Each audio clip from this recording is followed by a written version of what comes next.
Welcome to my channel. आज की video में मैं आपको बताने वाला हूं कि आप अपनी वीडियोस में सबटाइटल किस तरह से ऐड कर सकते हैं।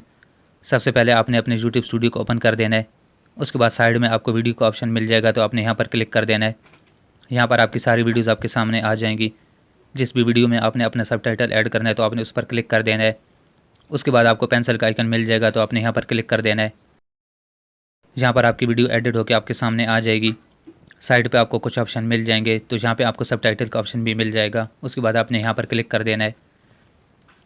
तो यहाँ पर इस तरह से आपके पास ओपन होके आ जाएगा।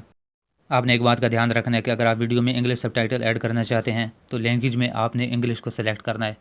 चाहे आपकी कोई और लैंग्वेज में आपने वीडियो बनाई हो, लेकिन आपने लैंग्वेज को इंग्लिश ही सिलेक्ट करना है। उसके बाद आपने ऐड पर क्लिक कर देना है। यहाँ पर आपको कुछ ऑप्शन मिल जाएंगे। अगर आपने कोई फाइल बना के रखी है तो आप यहाँ से उसको अपलोड कर सकते हैं। नीचे आपको ऑटो सिंक्रोनाइज का ऑप्शन मिल जाएगा और नीचे आपको टाइप मैनुअली का ऑप्शन मिल जाएगा। तो मैं यहाँ पर मैनुअली करने वाला हूँ, इस वजह से मैं यहाँ पर टाइप मैनुअली पर क्लिक कर दूँगा। यहाँ पर हमारे सामने एक बॉक्स अपीयर हो जाएगा। इस बॉक्स में हमने अपना सबटाइटल ऐड करना है। तो अब मैं आपको बताने वाला हूँ कि आपने किस तरह से सबटाइटल ऐड करना है। आपने सबसे पहले कोई भी फाइल क्रिएट कर लेनी है। उस फाइल में आपने अपने टाइमिंग के साथ अपना सबटाइटल लिख लेना है। यहाँ पर आप देख सकते हैं कि मैंने अपना सबटाइटल यहाँ पे नोट्स में लिख लिया है। तो टाइमिंग के साथ आपने भी अपना लिख लेना है। वीडियो को प्ले करने के बाद आपने टाइमिंग देख लेनी है। तो जो कुछ आप बोल रहे हैं वो टाइमिंग यहाँ से आपने लिख लेनी है। यहाँ पे आप देख सकते हैं कि 0.2 से 0.6 सेकंड तक मैंने जो कुछ बोला था वो मैंने यहाँ पर लिख लिया है। इसी तरह से 0.7 से 0.9 तक मैंने जो कुछ बोला वो मैंने यहाँ पे सारा लिख लिया है। तो आपने भी इसी तरह से अपनी वीडियो को प्ले कर देना है और यहाँ पे साथ में लिखते जाना है। टाइमिंग के साथ आपने इसको लिख लेना है। तो अब मैं आपको बता देता हूँ कि आपने किस तरह से इसको ऐड करना है। तो आपने सबसे पहले अपने नोट्स को ओपन कर देना है। उसके बाद आपने यहाँ से पहली लाइन को कॉपी कर लेना है। तो यहाँ से इसको कॉपी करने के बाद आपने अपने ब्राउज़र को ओपन कर देना है। उसके बाद यहाँ पर इस बॉक्स में आपने इसको पेस्ट कर देना है। सबटाइटल पेस्ट करने के बाद आपने इसकी टाइमिंग सेट कर देनी है। तो वहाँ पे हमारी टाइमिंग 0.2 से 0.6 सेकंड तक थी। तो उसके बाद मैं यहाँ पे इसको चेंज कर देता हूँ। यहाँ पे लास्ट में हमारे पास फ्रेम है तो इसको मैं 0 कर देता हूँ और सेकंड की जगह पे 1 है तो इसको मैं 6 कर देता हूँ।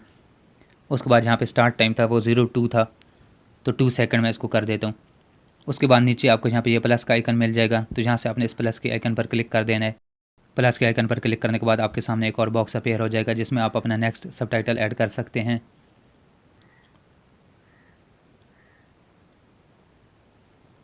तो उसके बाद मैं यहाँ से इसको कॉपी कर देता हूँ। 0.7 से 0.9 सेकंड तक मैंने जो कुछ बोला है वो मैं यहाँ से इसको कॉपी कर देता हूँ। कॉपी करने के बाद आपने यहाँ से दोबारा उसको वहीं पे पेस्ट कर देना है। उसके बाद दोबारा यहाँ पर आने के बाद मैं इसको पेस्ट कर देता हूँ। पेस्ट करने के बाद आपने इसकी टाइमिंग सेट कर लेनी है। तो यहाँ पे हमारा 9 पे एंड हो रहा था, तो मैं 8 की जगह इसको 9 कर दूँगा। तो स्टार्ट टाइमिंग हमारी 0.7 थी, तो मैं इसको 7 सेकंड कर देता हूँ। उसके बाद अगेन आपने इसी तरह से नीचे प्लस के आइकन पर क्लिक कर देना है। तो दोबारा से इस तरह से बॉक्स अपीयर होते जाएंगे और आपने अपने सबटाइटल ऐड करते जाना है। तो जहाँ पे 0 है वहाँ पे हमारा मिनट होगा, आगे सेकंड और नेक्स्ट हमारा फ्रेम होगा। अगर आप सबटाइटल लिख रहे हैं और आप इसको पॉज करना चाहते हैं तो आपने सेव एज ड्राफ्ट पर क्लिक कर देना है, जो कि बाद में आप इसको एडिट कर सकते हैं और अपना सबटाइटल ऐड कर सकते हैं। लेकिन अगर आप कंप्लीट लिख चुके हैं तो आपने इसको पब्लिश पर क्लिक कर देना है, तो आपका सबटाइटल पब्लिश हो जाएगा। उम्मीद है कि आपको वीडियो पसंद आई होगी। अगर पसंद आए तो लाइक कर दें, चैनल को सब्सक्राइब कर दें।